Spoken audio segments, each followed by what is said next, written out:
Hello, Pensacola.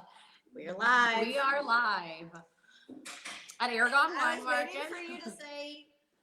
I know. I usually say the same thing. We're No, live. No. Oh, sake it to me, baby.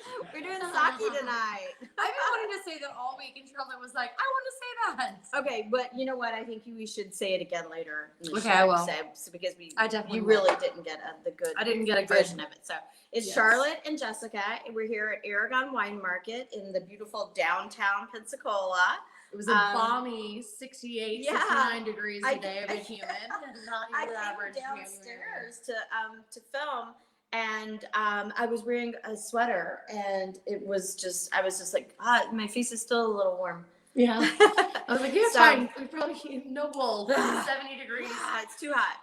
So I mean, winter in Pensacola. Who knows? Who knows what it's going to be like? You just never know. So whatever it is, it is. Every day is a new adventure with your dressing ability. Yes. To prep for freezing temperatures in the morning, 70 degrees midday. Yes, I know, and I'm okay with that. I'm not mad about it. No, me neither. I'd much rather do this than freezing to death all day, and freezing tonight with my little toes getting chilly and stuff like that. So, so January is we're well into January. Don't we know it? Yes. It's been a kind of a slow January, as Januaries tend to be. I think people are all just kind of taking a deep breath from the holidays. I will say that February is on the horizon, and February is going to be a big one. Yes. I'm excited about February.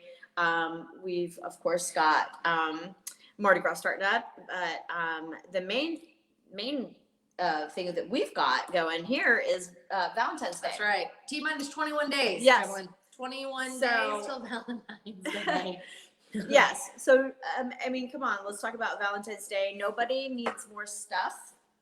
Please don't give me any more stuff. I have plenty of stuff I'm trying to get rid of. Yeah. Noted. So consumables is where it's at. Experiences to me experiences, consumables. That's what, of course, experiences. I love that. Yes. Yeah. I mean, Absolutely. You're gonna, grab you a bottle of wine, go to a nice dinner, those kind of trips. Mhm. Those are and maybe what that's really, just like my event planner mind, but no that's good. celebration is not complete without something you can share together. And Yeah. in that is a meal, and that is a beautiful bottle of bubbles or wine, or whatever you normally want to share and drink together, whether it's red or wine, any of those things. Like having that communion and that companionship of sharing that bottle together, there's something beautiful and so romantic of opening and sharing and imbibing and tasting. Well, wine is romantic. I mean, is. It's historical, and it's historically romantic. So, I mean, yes, please come in and see us for Valentine's Day. We can do a gift basket. Mm-hmm. We can pull you a box, which we did very successfully at Thanksgiving and Christmas. We had boxes. So maybe a Valentine's box. We'll do something fun with some bubbly, and some rosé, maybe, Yeah. Definitely. So let us know what you're interested in. We will get it pulled together for you, but you definitely got to get to thinking about it, because it'll be here before you know it. And I joked about like gentlemen countdown to Valentine's Day, but Valentine's Day is also now, especially now, been highly regarded as a celebratory, day for celebration if you are a single V-Day. And so whether you want to just send something to a friend, send something to yourself. Treat yourself. Treat yourself. Yeah, It's what definitely. What is the Valentine's Day? But there's also singles. What is it called? Yeah, it's called something, which I don't have to worry about I anymore. know. But no, I'm just kidding. Somebody's got a boyfriend. Maybe. So Maybe. but Maybe. Galentine's. Thank you. Yes, Galentine's. That's what I was thinking of. It Galentine's. doesn't have to just be for the girls. Guys and Galentines. Guys and Galentines. Galentine's. There we go. Treat yourself, boys. Broskies, Treat yourself, girlskies. boys. That's right. That's right. So anyways, get to thinking about that. But so we've got sake tonight. Saki is so excited. Saki it to me, baby. Yeah. She's dying to say that. I'm gonna say it again too before the show. Yeah, I know. I've been thinking it all week. So what I really wanted to say was the only Japanese phrase that I grew up learning. You know, my sister was the cool one. She got to spend a summer in Japan. But I grew up, you know, just enjoying food from all over different Asian delicacies. But it was "Hai dozo skoshidakimasu," which meant, yes, thank you, a little more, please. Because and that's what you should always say. That's what I know. So when it comes to sake, it's "Hai dozo skoshidakimasu," which I hope I'm saying that correctly. But basically, yes. Somebody will let thank you know. A little more, please. I want to learn that, so we'll practice it later because I'm not really good at that, but hopefully I will be. But I will full disclosure, I don't know a lot about sake. And I'm ashamed to say because we've sold it in the store, and I feel like when people come in looking for sake, they usually know what they want, and I say, hey, tell me a little bit about what you want so I can learn a little. We've got Mark is going to be joining us, and he knows a lot about sake, and I'm really excited to learn more myself about sake because there's a lot to learn about it. And it's a lot like the making of wine in that it's, you know, the terroir is important and the people are important. And so I'm excited. I'm excited to do sake this week. We were talking a little bit earlier about there's a new restaurant in town called 86 Forks. And which I know you got to try last weekend. I did get to try. It was a friends and family thing, and thank you, Joe, for inviting us to the friends and family thing. I pretty much tried almost everything on the menu because I was like, it is kind of like we didn't do the ramen because they weren't doing it that night because they've done that for a while, but Asian tapas. So think of it as Asian tapas. So you can literally, I'm totally down. You know, go with more than 2 people because it was Josh and I, and we were, so it was just like, we're full. But so if you get a lot of people, everybody can have a little bit of everything. Joe even said that one table came in for the friends and family and ordered everything on the menu. And so, which is awesome. If you've got, you know, 6 to 8 people. Yeah, definitely. So, but I do think that the sake that we're trying tonight will be awesome with some of their items. So for sure, definitely. Well, without further ado, let's go ahead and introduce Michael Fix, who is our tried and true amazing rep with Winebow that brings us every week all the wonderful things that we we're try. So happy he's helped us. And we're so happy to have you with us today. So.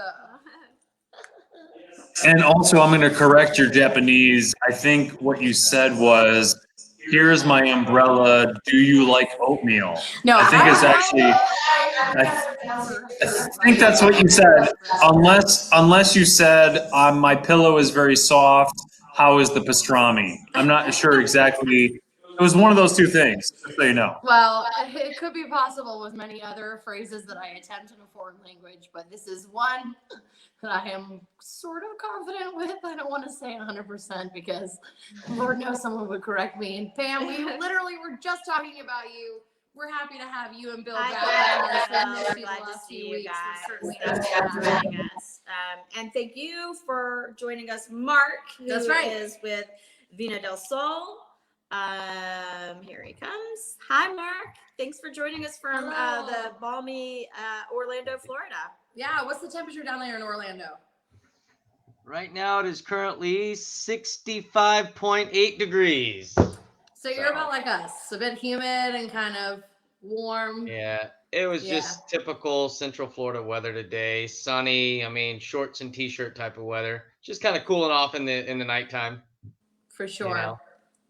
Which was crazy because when my family, we went to Disney at the beginning of December, and it was probably the only time that you were in Orlando in the last 6 or 8 months that it was like, it was cold. It was in the upper 50s in early December. And so, you know, it was definitely not your normal shorts and t-shirt weather, but glad you're warm down here as well.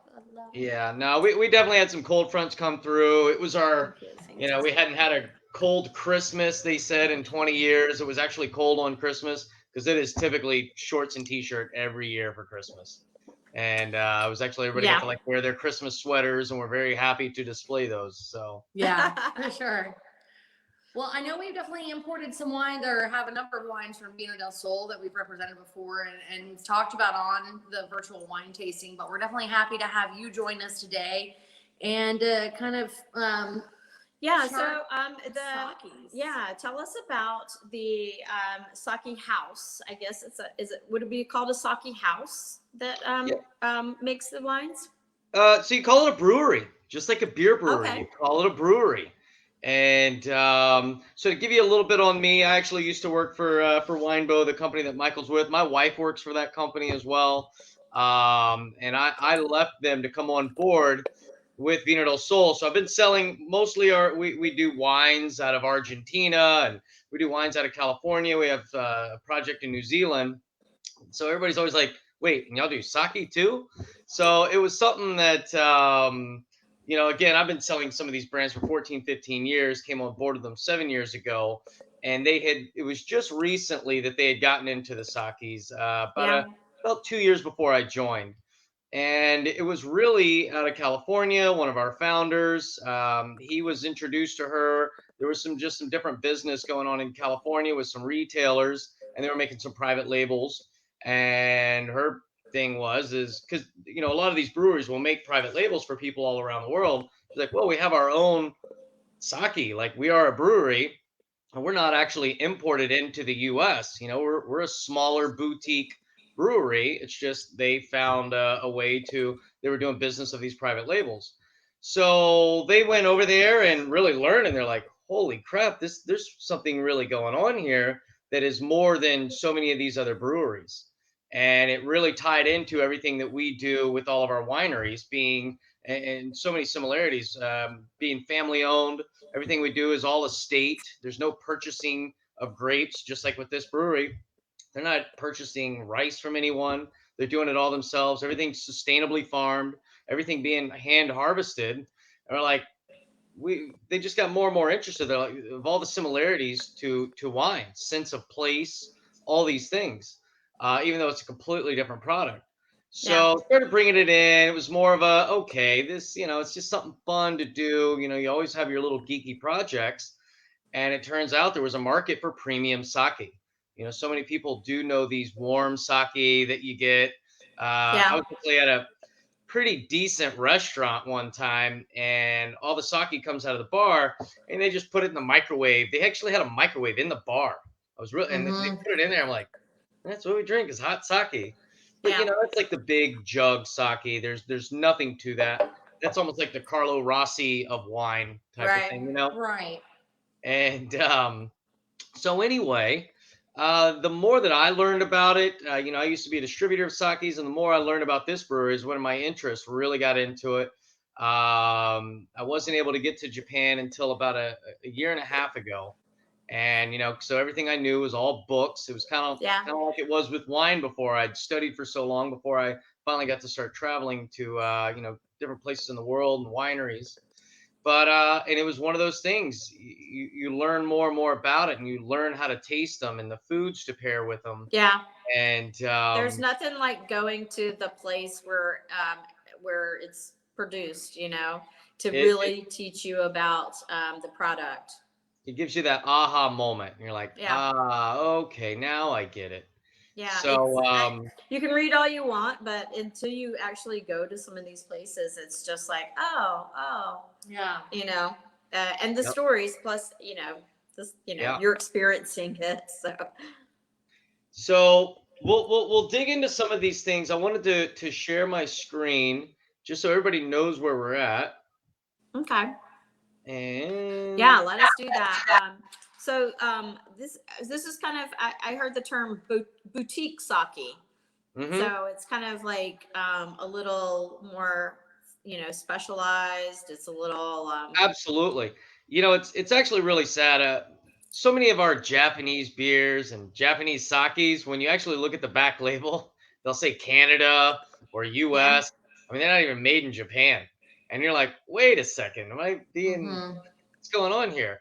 It's like reading, hey, California wine, and then you look at it and it's like from, China or something. You're like, wait a right. second. Yeah. Um, but yeah, and that's actually, so all those like hot sakes and things like that, they're actually made over here, and you'll notice they say made under the watchful eye of a brewmaster. Oh, that's You cute. know, Yeah. Interesting.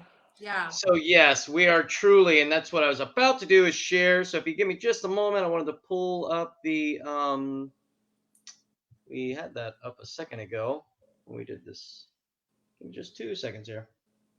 That's okay. Yeah. Yeah, I mean, I know that like one of the things about this boutique sake is, I mean, they've been making premium boutique sake since 1892.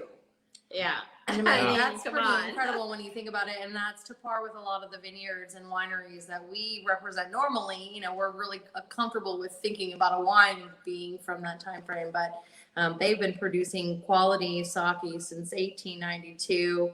And you know what I know that Mark's trying to pull up for us is this imagery of this Yeah. beautiful tiny little island. So can you see my And screen, by the way? we don't see it yet. No, it's not up yet. Mm-mm. I know we didn't have any issues with it last time, but I'm not seeing it pull up as a no. secondary. But that's okay because I mean, even if we don't get it, we can still Yeah. talk. Oh, Oh, here it comes. here we go.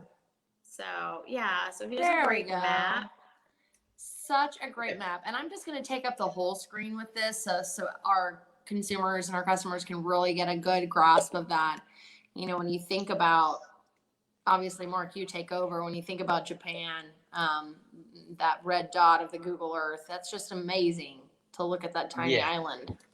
So everybody always, yes, when you look at Japan, it is actually small in comparison to the other neighboring countries. And when you think of our country, a lot of people there, and everybody always thinks of Tokyo, where our Olympics were supposed to have been in 2020, where they will be this year, hopefully. But so you have these bullet trains there, which are really cool. The bullet train that I took up to this area that you see up there called Niigata. They go about 175, 180 mile an hour. So it's actually a pretty cool train to be on. And that's how they're able to just get everybody everywhere really quick. It's really an incredible place to be. Did it feel like you were going that fast? What's that? Did it feel like you were going that fast? No, you look out the window and you can see how fast you're moving through the country, like the farmlands and everything. But no, it's not like being in a car by any means. Yeah. But anyway, so up here in this area, here Niigata, that is a prefecture. And you will always hear people who talk about premium sake, because they make sake in all different parts of Japan, but you always hear them talk about Niigata. They have incredible water, great place to grow rice. A lot of people, one of the things that they say is, like, hey, this is the Grand Cru area. You'll hear people say, hey, this is the Napa Valley of Japan. So people are always trying to use these to really explain to people this is the best area. Right. So with Niigata, there's a ton of premium sakes, but if you see where that red dot is, that is Sato Island. And you can actually, if you have a globe at your house, Sato Island does pop up on a globe as an island. How you'll see it's how it's raised. You can put your finger over it and you can be like, oh, okay, what is this?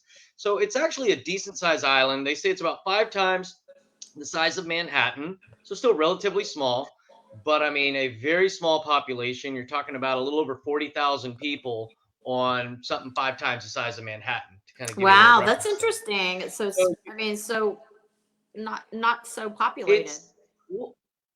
Well, what it is, it's very traditional.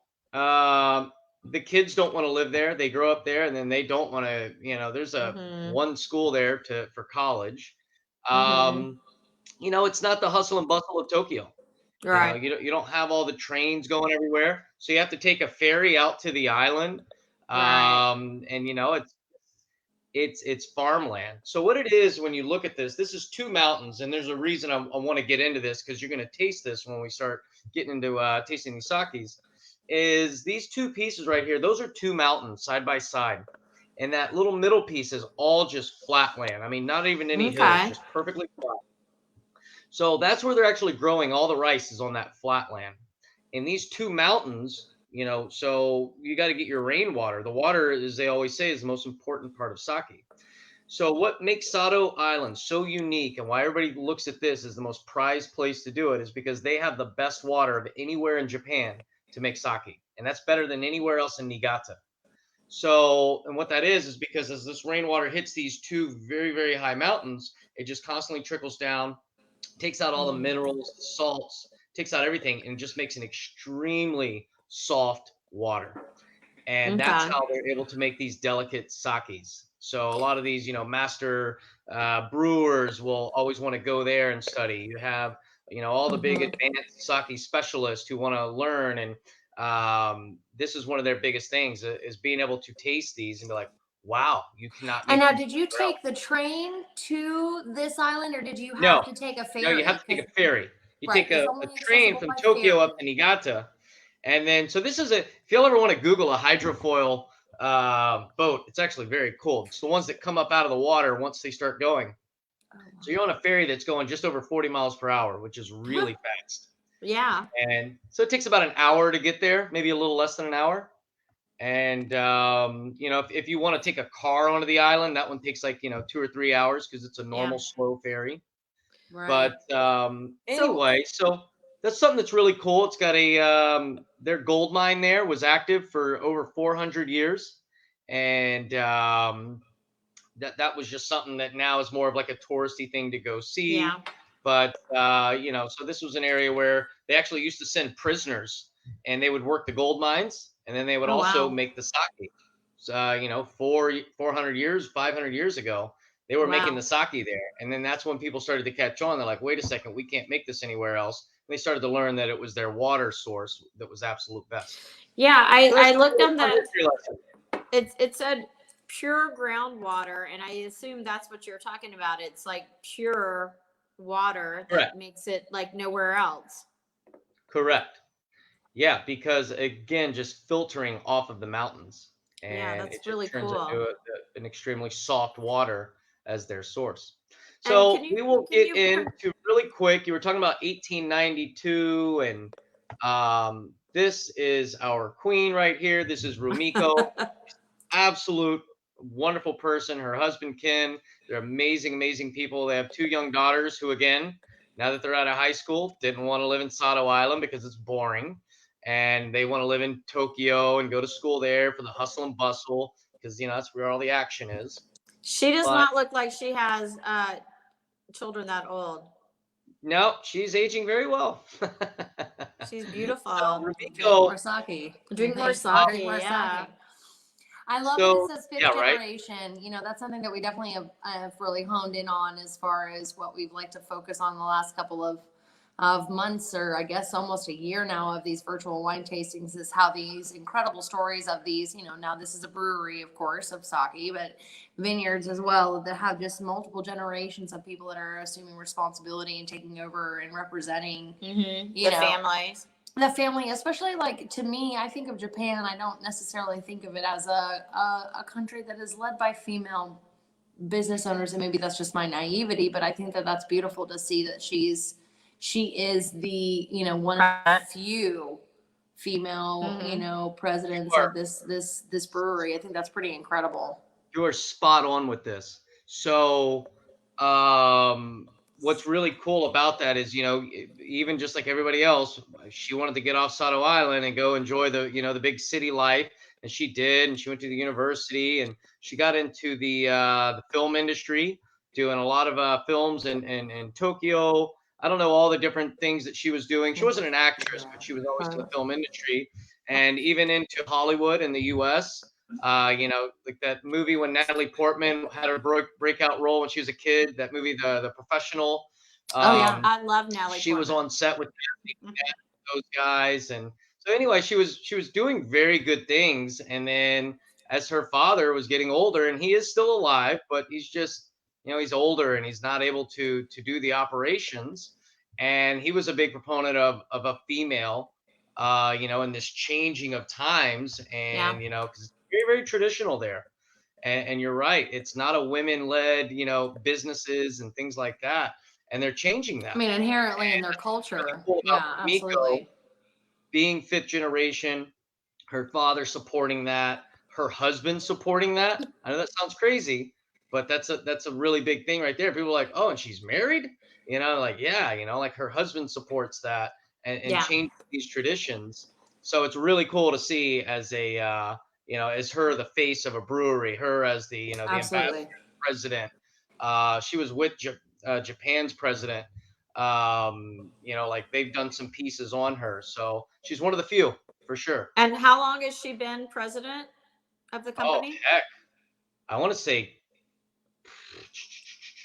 somewhere around 10 years now. Yeah. And I say the company. Can you pronounce it correctly for me? The brewery is technically called Obata Shuzo, their last name being Obata, but the brand they have always done is Manatsuru. Yeah. So Ramiko, again, she is day-to-day operations, back living Sado Island. She's not going anywhere. She hopes that her daughters want to be the 6th generation. Right now, they're not interested. But hopefully, You never know. well, just same thing with her. She wasn't interested.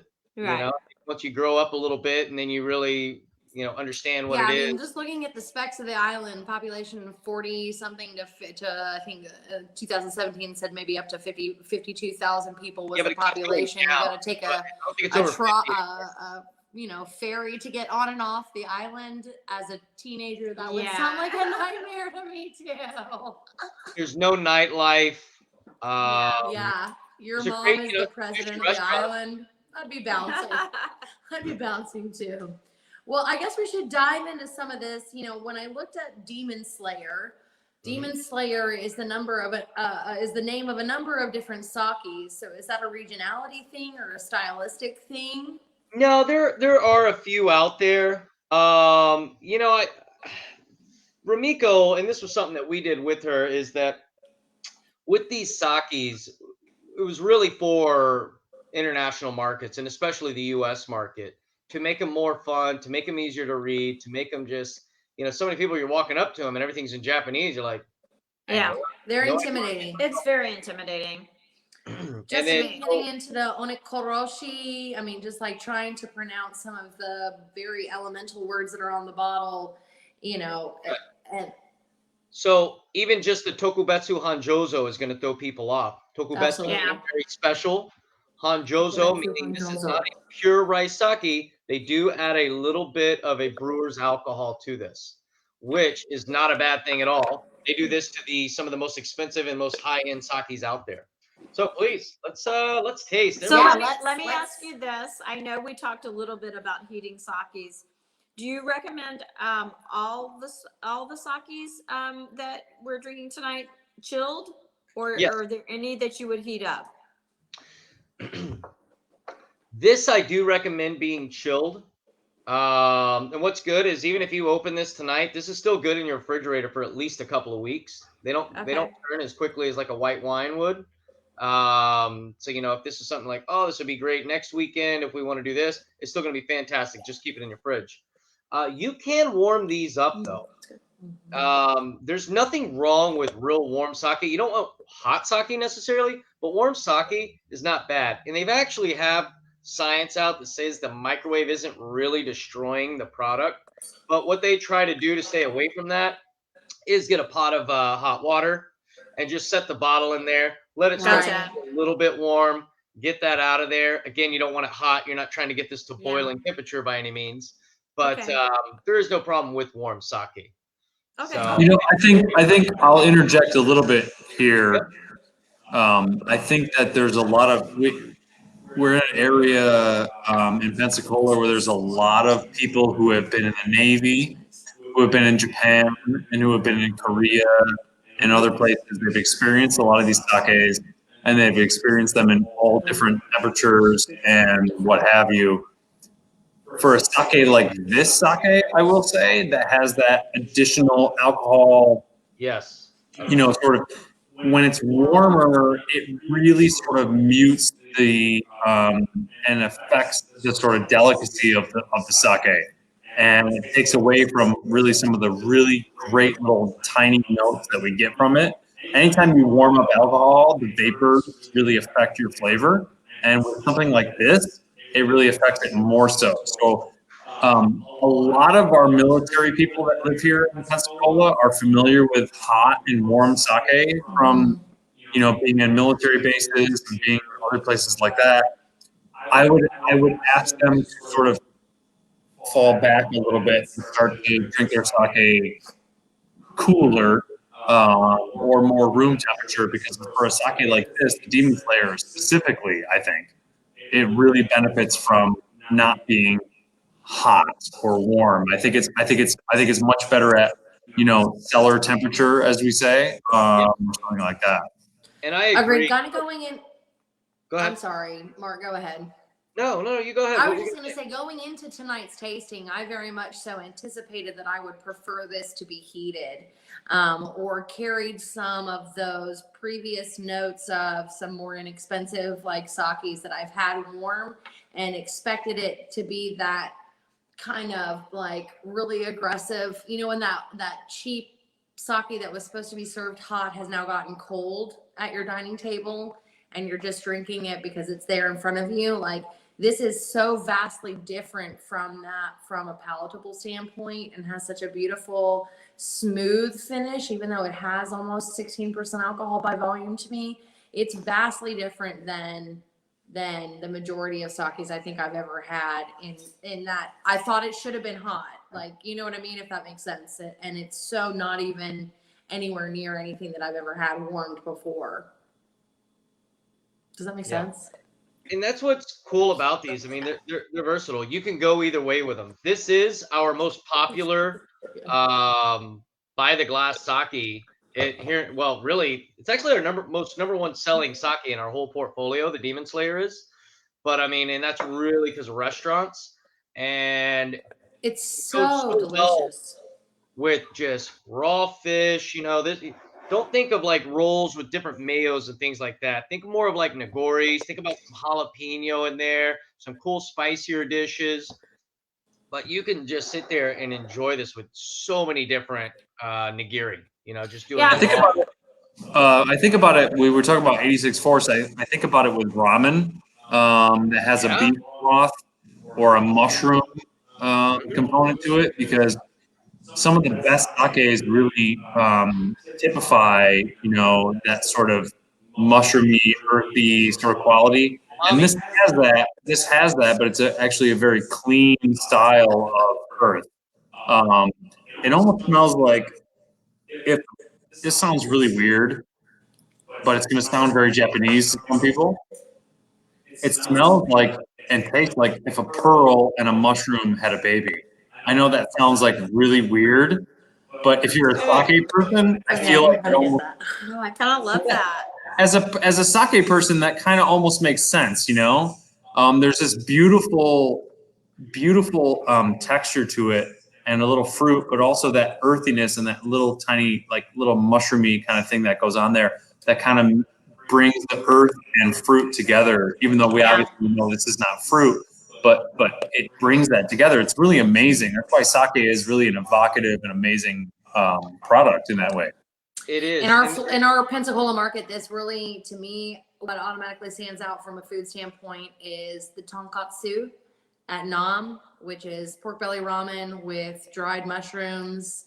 Those and And they dried may have this shiitake mushrooms. yeah. I'm sure, I don't know that they do, but it is so aromatic and flavorful, and that pork belly is so robust that I feel like this, it says in the text sheet it would be wonderful with all types of meats. To me, that pork belly is so specific and so profound that you could pair it with something that would overpower it and diminish it completely.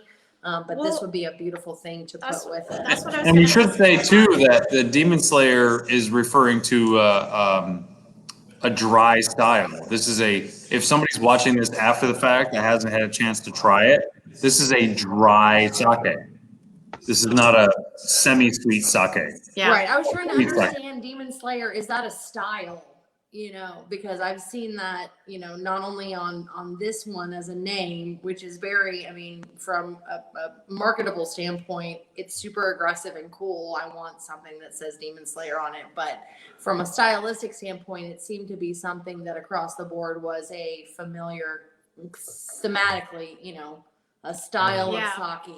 Is that true, or is that just, it's a comfortable name for Americans, Demon Slayer? I think you can go both of those right there. Hey, I Fair. wanted to, before we go any further on that, I wanted everybody to kind of, we're all on different pages here of how we taste this and how we want to pair this. And that's what's so cool about sake. And I just wanted to make that point is that you can pair these with so many different things. You can sit here and do this with cheeses. And that's what I think one of the coolest things is. You're like, oh, hey, we're making this. Maybe we should try this. We're like, just try it with all sorts of different foods. Because that is one thing they really talk about with sakis is that you can go so many different avenues with this. You can Mhm. literally do 3 different dishes, one after the other, and it pairs so much differently with each of them. And it'll change the food. The food will change the sake. So that's one of the things. You listen to some real sake specialists and let them geek out with it. Because I mean, think about that at these sushi restaurants. You're always trying a lot of different things. You Yeah. notice that? Mhm. So I mean, there's times you'll go to a restaurant, you're trying 10 different things, and they all taste different. You're Yeah. sitting there drinking the same sake the whole time.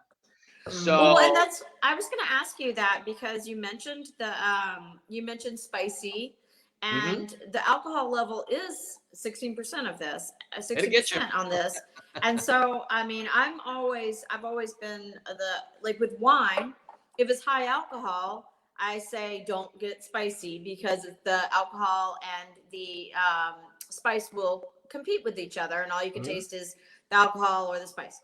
But why is it different with sake? I mean, if you know, I mean, it's just one of those kind of mysteries, I maybe. think from me listening to others and sitting with Ramiko, when we think of wines, we think, oh, it's got these or when hey, I'm gonna have steak, I want something with some tannins, or oh, if I'm gonna have this fish with a buttery sauce, I'm thinking, Chardonnay. Or if I'm gonna have fish with more of a citrus thing, I'm thinking Sauv Blanc or something. I think we always do that with wines, but think about all the descriptors that we've been saying with the sake. When Yeah, you're talking about these savory and mushroom and things like that, you're getting these umami, yeah, things going on. Yes, the alcohol can play a factor there. When this is cooler, I think it has more zinginess and more fresh notes going on to it. And that's what I was thinking. I mean, I could go ceviches and just thinking of Right. citrus yeah, things like that. But you warm it up, and a lot more of those umami characteristics are going to come out. And now we're thinking ramen and mushrooms and pork belly and things like that. So it's just completely different. It's a whole different animal than our standard, what we're used to in wine. Yeah. So one more quick question, and then I have to tell you we're gonna have to move on to I know, we do. the Yes. next one. But I see that you have. So we have our sake in these little I don't want to call shot glasses, but they're little small little tasting glasses that are stemless. Those are great glasses. Yeah, thank you. Well, they're wonderful, but I see that you have it in a big glass to maybe get. Fix as well. Yeah. I mean, is there a glass that you prefer your sake in, or I mean, is it like wine that maybe the glass sometimes makes a difference? All right. So great questions. If you look at a lot of times when they do sake tasting, so when you go to the restaurants, they have the little white cup. That's a very standard thing. Yeah. They always just pour a little bit. Give you guys some nerdy things when you're pouring your sake for someone. You never pour your own sake. All right. Right. Some little fun tips for you. You always pour it for someone where they see the label, and you use both hands. But You'll learn a lot there because you'll offend them so quickly. There, they're like, "What are you doing?" Okay. Anyway, sometimes they'll have the little blue rings on the inside. It looks like a Target logo, but they're blue instead of red, and that allows you to look at the clarity, look at the cloudiness, any imperfections. That's how they're doing that. So they like to go that route. You'll see a lot of people, some of them doing them in the little wood box cups. That's a traditional thing just from a Okay. long time ago. You can go stemless or with a stem, but a lot of times when people are tasting, they love to do it with a standard glass. That glass that you have is fantastic, by the way. Perfect sake glass. If anybody wants to look That's at a it. great sake glass. mhm. Like I think Yeah. sake It gives you enough restaurants, room to like swirl it around and sushi sell like restaurants, things like espresso that aromatics. should use something like that as their sake glass for sure. I like it. Cool. But even look at Fix over here. I mean, even he's got a big glass, Yeah. Yeah. I noted that for And, sure. and I can tell Mark, and Mark is probably familiar with this too. I've been to some Japanese accounts and Korean accounts that They just love to taste sake, and they don't care what kind of glass it's in. And it's some of the most fun tastings you'll ever have with anybody. If you go, and you know this if you go to those restaurants, all they want to do is take care of you. It's a hospitality-driven enterprise, and sake is a really big driver of that. And I want people to remember that. I want people to think about having sake at their table when they have these wonderful dishes. Japanese, etc. They want you to feel at home, and sake makes you feel at home. Of course, as we all know, alcohol makes you feel more at home than anything else. Yeah, it But does. I've been to some places that were izakayas where the stuff just flowed like it was out of a garden hose, and I'm sure Mark has too. So we love to appreciate that and appreciate the texture and the flavor and the nose and everything out of a proper glass. But at the same time, as we always say about wine, it's about just living and appreciating it with food and with friends as well, and letting it sort of evolve as well. We really appreciate that too, because I don't want people to be scared off by sake either. I want them to just consider it an essential part of what they do with this type of food. Well Yeah, said. absolutely.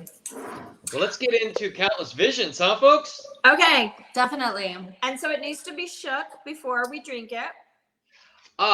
Thank you. I'm just sometimes I'm just like automatically doing it. I So saw yeah, you. with this, if you have your bottle and you notice that everything is at the bottom, all that sediment, that's all those rice particles. So yes, I like to just gently take it upside down. I've already done mine earlier, so typically I would do it kind of slower, let it all fall down, rock it back again, and just do it. And then once you see it's pretty much even cloudy throughout, then you're good to go. But last thing you want to do is open that thing and just start pouring. Yeah. Because the reason they really like that, all those particles, they want you to be able to taste those. And Right. this would be technically called an unfiltered sake. Correct. Right. And a That's gory. exactly what it is. This is an unfiltered sake. So I think you we should call do this the an Agoi. Dougie. I think you should do the one thing we Dougie. haven't really gotten into. Gotta do the Dougie, Mark. This? That's what you do. You do the Dougie. Just for the rappers out there, you gotta do the Dougie. Sure. The Dougie is a dance. I Yeah. thought the Dougie was like this. Well, No, can you we teach can me get how in to a Dougie? Can you little teach me how bit to Dougie? geeky with you Yes, guys. that's a whole nother night and day Okay. of information. But this is from the same island as the other one. This is the same brewery, same house, correct? Correct. Yes. I was just trying to pull us back to focus. Yeah, you're It's good. the Can you Dougie. see my screen, this tech sheet? Oh yeah, look, we're bringing it up now. Okay. You're on the count? Okay, perfect. Yeah. And everyone, if you go to the website, you'll constantly see it on there, vinodelsol.com. You can go to this. You can learn so many of the different terms. There's so many fun little things. If you ever just want to pull out your phone while you're tasting some sake, learn a little bit about it. It's really cool. We haven't really gotten into the rice as much. Obviously, Yeah. Yeah. So very, very important. Do you want to speak to some of that? Because I was going to Yep. say one of the things that I saw on the thing was rice, water, people.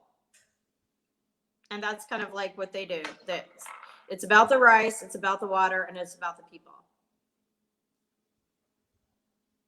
Yes.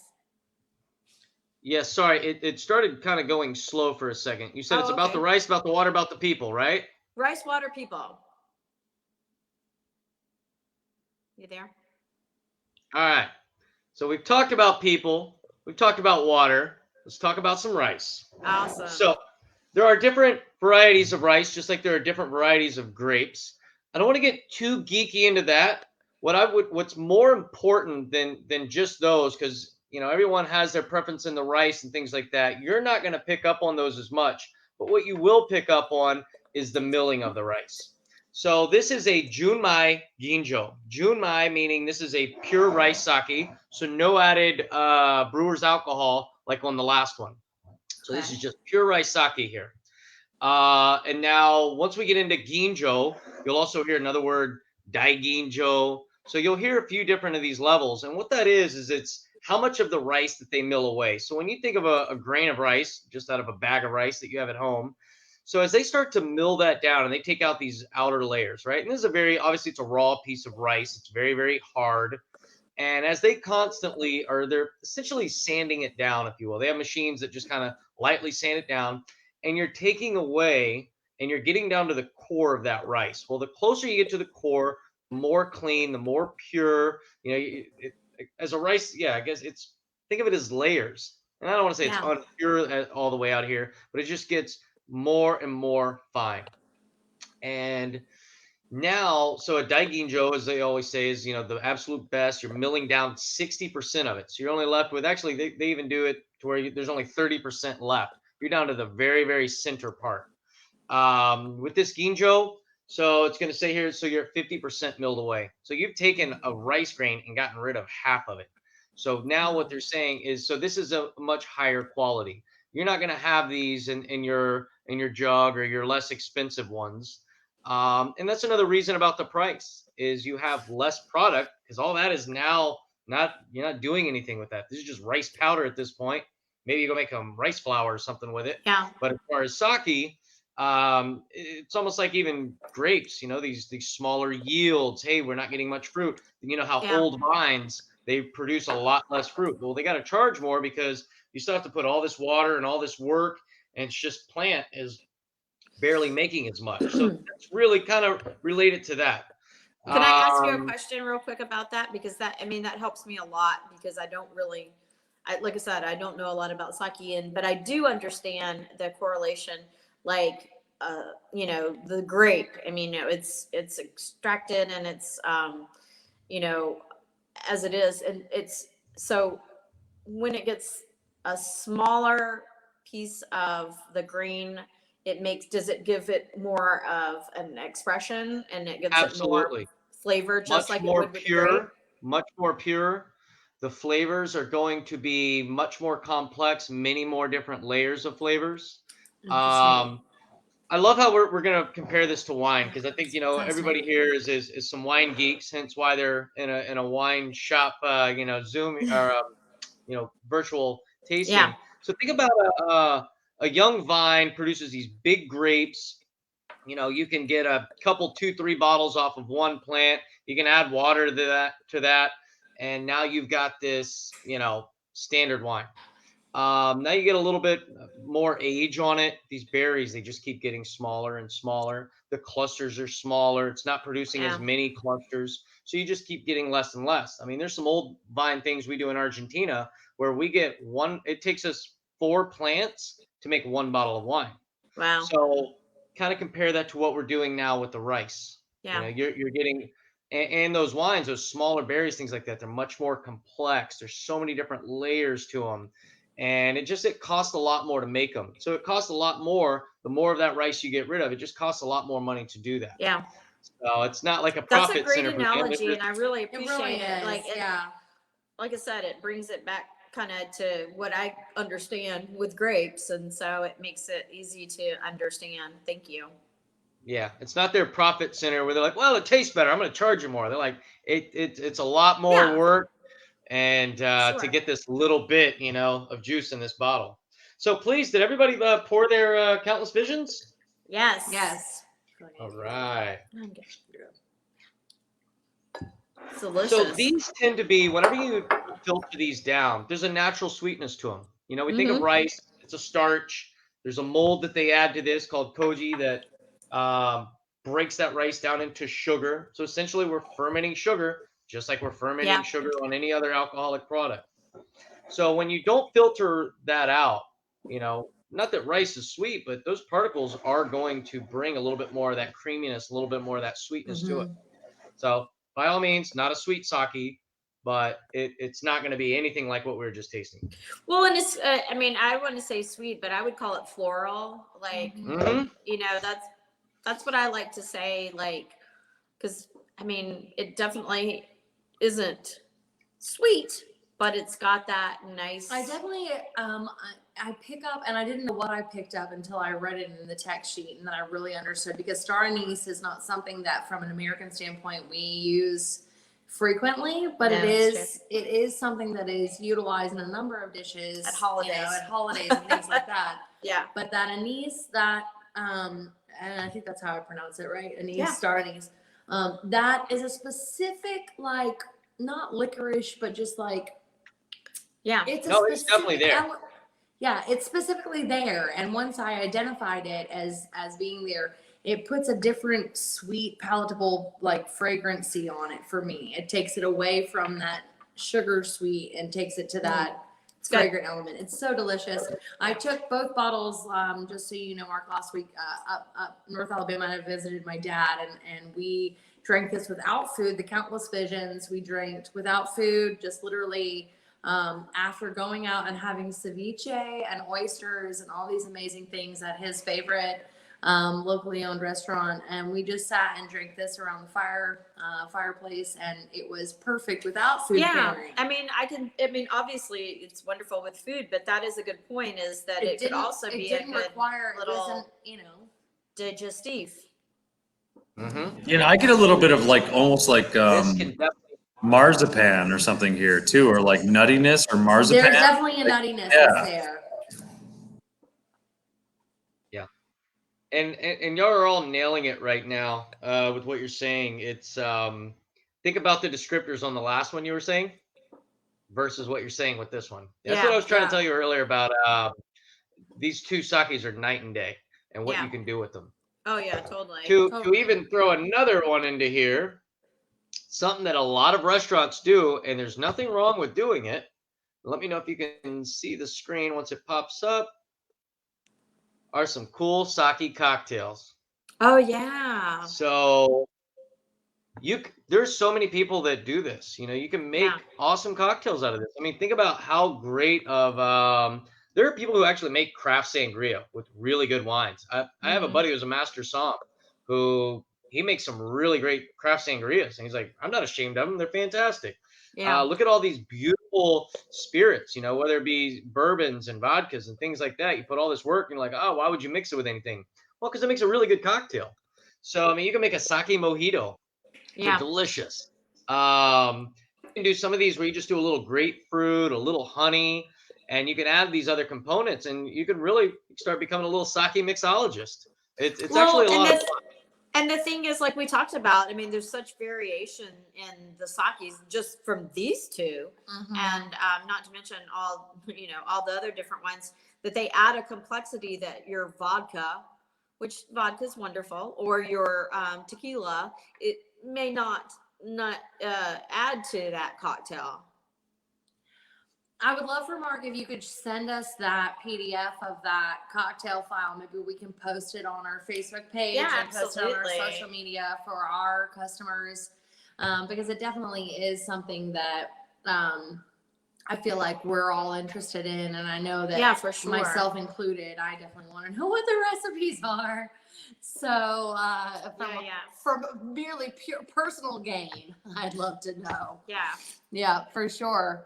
Well, I don't want to cut you off, but we are at 52 minutes. Oh my gosh. I know. So Mark, we may have to have you back. I feel like we could have a whole other class about sake. And I know you do wine as well, so we could have you back for wine too. But I do feel like I've learned a lot about a sake. I like the whole analogy with the grapes. That helped me a lot, because for me, sake was not something that it's not something that I always drink. It's not something I really know about. And so I feel like I have learned a good amount. So thank you for that. And on the flip side of that, it is something that I drink frequently, and I still know nothing about it. And so I was thankful for the education for sure, because it's something that I want to know more about, because it's a palatable platform of food that I approach regularly in my life. So why not have education on it? So thanks as always. Yeah.